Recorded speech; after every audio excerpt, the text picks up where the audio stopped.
विदेशी महिला को जामा मस्जिद्रु लालकिला पर्यंत पहुंचाइबा पई रिक्शा चालक कले 6000 टंका दाबी। आसंतु जानिबा एहार सर्विसेस खबर विषय।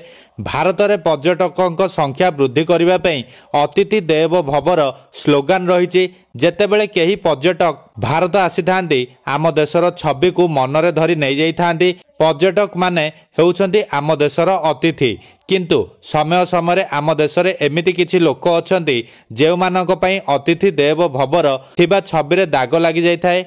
एमिति एक घटना निकट में सोशल मीडिया रे सामना को आसी। सिंगापुर रो ट्रैवल ब्लॉगर शिवलिया चान दिल्ली आसवाक नहीं निजर अनुभूति बखाणी। शिवलिया नामक विदेशी पर्यटक भारत यात्रा रे बाहरी। एही क्रम रे से दिल्ली भ्रमण रे आसीथिले।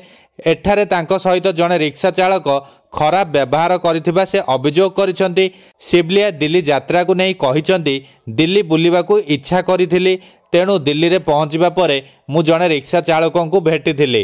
तांकू जामा मस्जिद्रु लालकिला पर्यंत नेबाकू कहिथिली। एथिपई से 100 टंका भड़ा नेबे बोली कहिथिले। मु तांको कथारे राजी होई रिक्शा रे बसिथिली।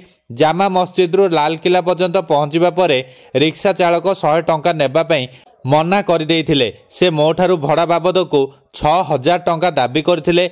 मु देबाकू मना करदेबारु से मो सहित जुक्ति करबा सहित खराब व्यवहार मध्य करथिले।